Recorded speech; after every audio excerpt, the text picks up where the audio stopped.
So I finished the last episode a little bit too quick. I want to talk a bit more about choices, but I've just hit level 10. So you notice there's nothing in the trainer, but that's because I need to choose my advanced class. So when you get to this point, you can see if, which ones are going to be healers, which ones are going to be tanks, which ones are going to be DPS, so that's your damage. I'm also keen on the shadow because I'm pretty sure that was the one, at the time I was pretty sure that was the one that was going to give me stealth, which is exactly what I want, because stealth will make going through this game faster, well, a lot easier, because it means you can skip mobs and not have to worry about it. So I've gone with the Jedi Shadow. And then I've chosen Infiltration because that's a damage one that sounds like it's going to give me Shadow. Cool. And you can see this is the skill tree that we have now as well. So it's a little bit different from the one at first of the game. I actually prefer the one that was at the beginning of the game, but this one's alright as well.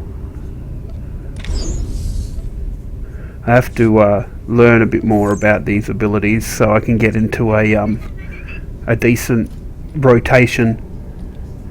You can see there I've got stealth. I've ended up with a priority fleet pass, which will let me travel to the fleet really quickly.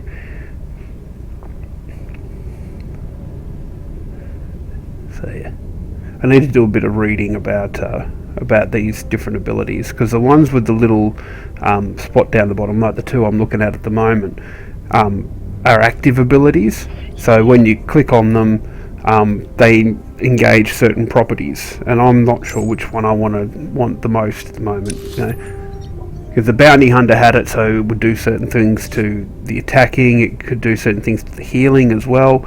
The same with the Jedi Knight. So they had lightsaber form. So I think I ended up with playing Ataru pretty much through the whole thing.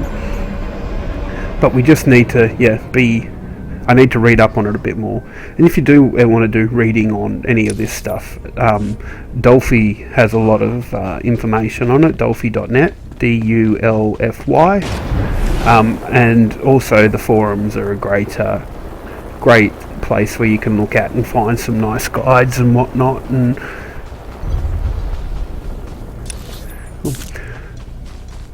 so I was talking about choices a couple episodes ago. And how my consular probably would have chosen to side with Rajavari, but being the light side character, you can't obviously do that. Being a Jedi Knight, you can't side with the dark side, because that means you'll go over to the Sith. So while your alignment may be dark side, you can't choose to swap sides, which is a little bit disappointing for me, because I would really like to see that. And it's part of the reason why I've got, my Knight is fully light side, but my Sith warrior is fully light side as well, in the hopes that someday that they'll decide that that they'll let me swap sides, which I think would be an absolutely brilliant thing. Not too sure how that would be achieved in the Knights of the Fallen Empire, because it looks like they've virtually reduced the Republic and the Empire to nothing, and the Sith and the Jedi have retreated. So yeah, so it'll be something interesting to see come October. Now, one thing you'll notice that I'm not doing at the moment is using stealth, because I've forgotten that I picked it up at level 10.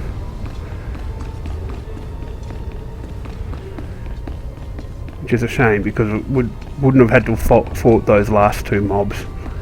Now, stealth is good, but it's not the be-all and end-all, because there are still enemies that can detect you. So you want to make sure that when you're going through, that you don't just think that that's going to protect you from everything.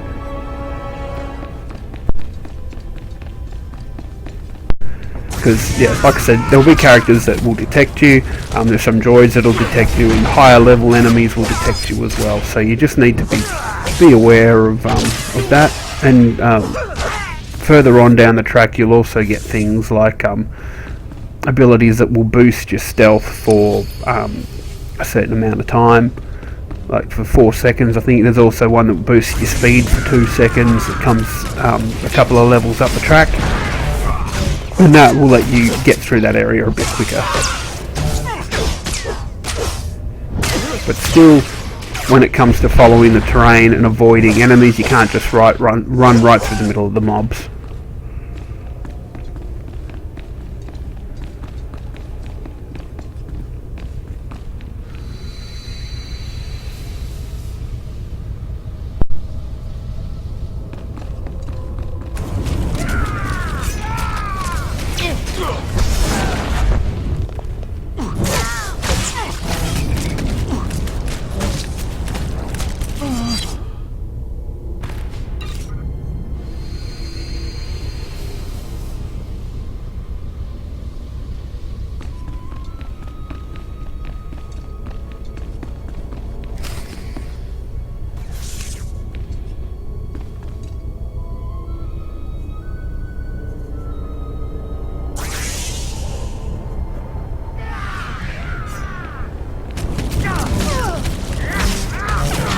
So you see what I did there was just a little bit of crowd control, so it took him out of the fight for a bit, which allowed me to get rid of the other guys before going in and attacking him. So tactics like that, it's the sort of basic MMO things, but you know, because this is my first MMO, it's stuff that I didn't know at the time.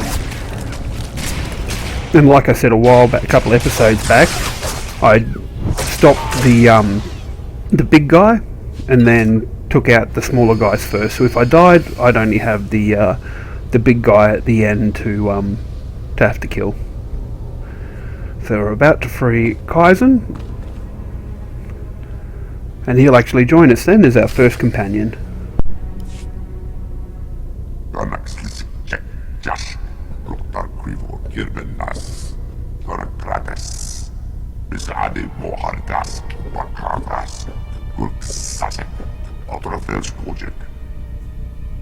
Nayland is clever. Any information could have given him an advantage.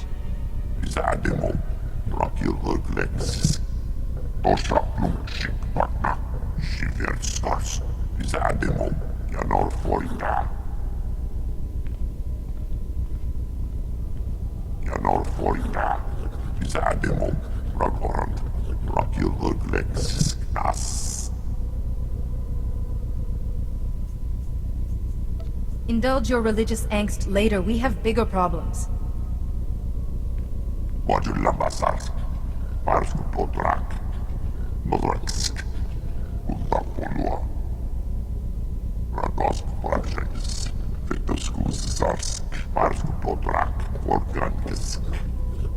Tython, Master Yuan has been at the Jedi Temple for hours.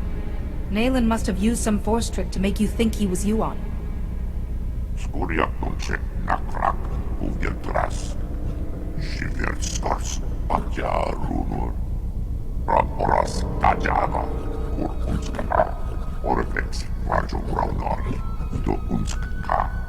Nayland will need more than the Fount of Rajavari when I catch up with him.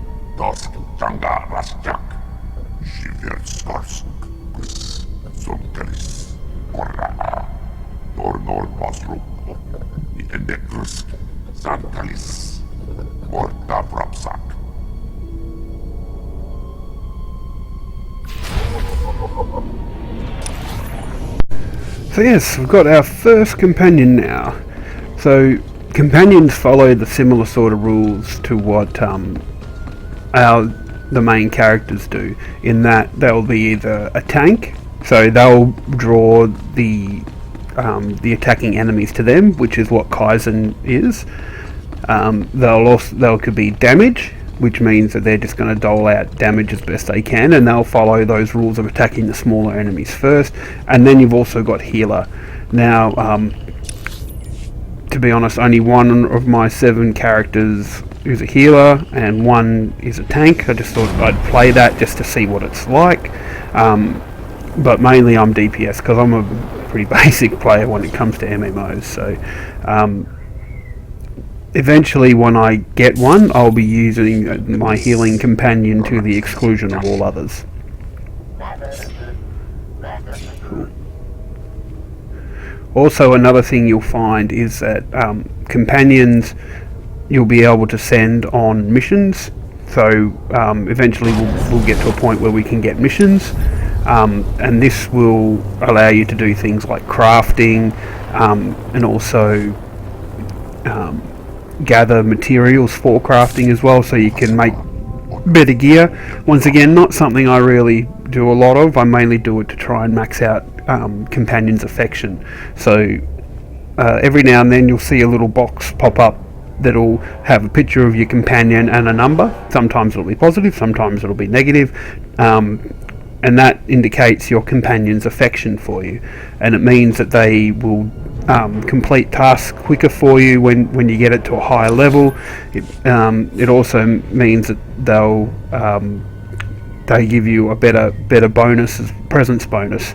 So presence is a stat that will that affects companion attack, health, and healing, and it's pretty big stat as well. And one of the good things is that once you get to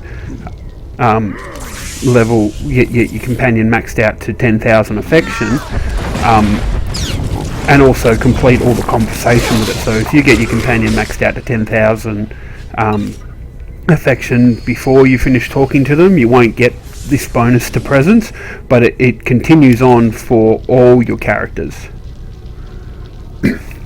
So because I've got the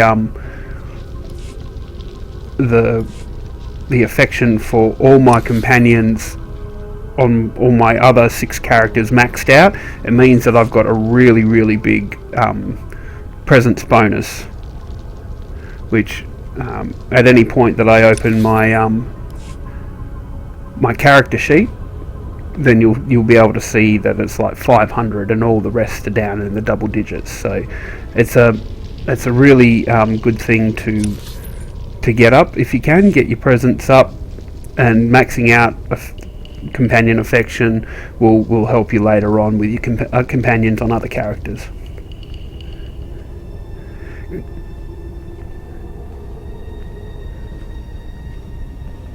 So you would have seen before as well how I was talking that stealth isn't the be all and end all. So I'll be quiet while we watch this. No further, Seeker. You come here unpurified. It is an insult to Rajivari's memory. Rajivari's apprentices were flawed, but they walked the fire and were reborn.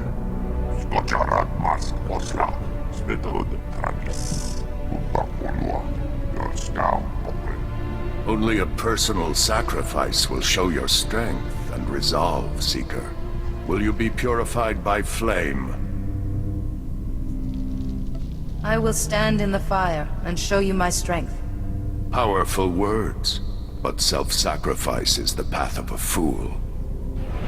The Fount of Rajivari is not kind to intruders. Flee or suffer.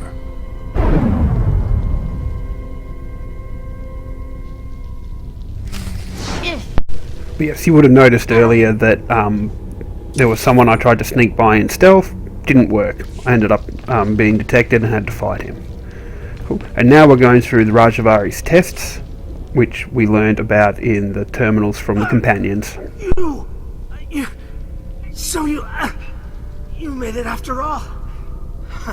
I hoped your head would be Nayland's trophy by now. I came here to prove myself to Nayland, but the traps, it doesn't matter. You're the enemy. If I can still hold a blade, I can stick you in the heart. That makes you my enemy. Sparing you will only lead to greater destruction. Ah, a disciple of Rajivari after all. Go now. You've earned the right.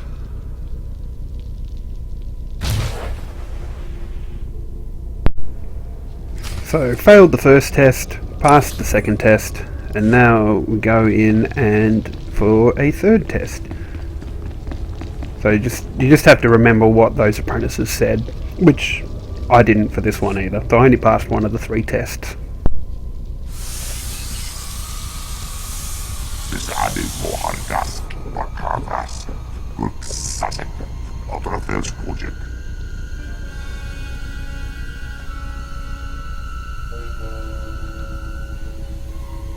I will not be afraid. I can survive this.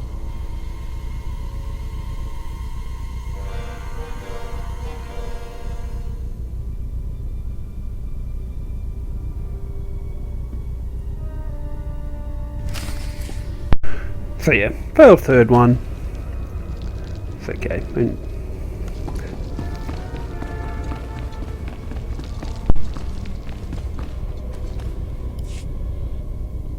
Of course, here is the other. Seekers of forbidden knowledge always have their pursuers.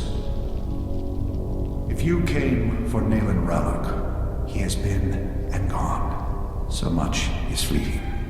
But I remain, and I remain the man I was. Rajavari. What precisely are you?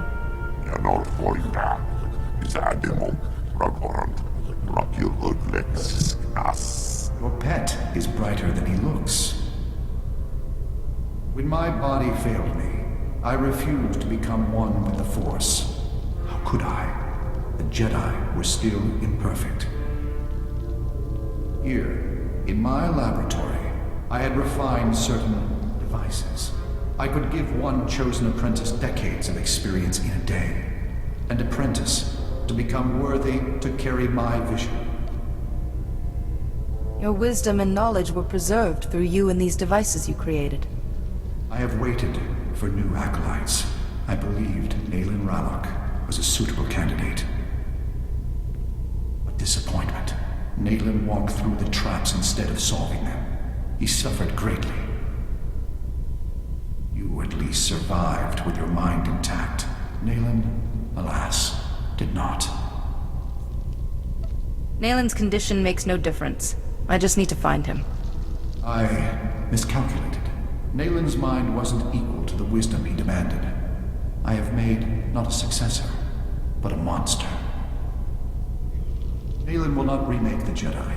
He wishes to destroy them and everything else on this world, beginning with the Great Forge, where lightsabers are made.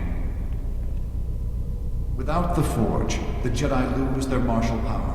You must stop Nayland before he destroys it. Perhaps I can correct your mistake. That weapon won't suffice against Nayland, but you carry the hilt of the First Blade, an old friend. Simple procedure would convert it to a working lightsaber hilt, and perhaps a crystal from the Forge caves to power it, given its age. Finally, I will carry the weapon of a Jedi. Pass through the caves and seek the Forge at the mountain summit. Stop Nayland, this abomination my knowledge has created. My mind is stronger than Nayland's. I could be the acolyte you wanted. Use your device on me. Cannot. The devices were spent during Nayland's procedure. No. Stop Nayland before he destroys the Jedi Order. Someday, I will see it saved.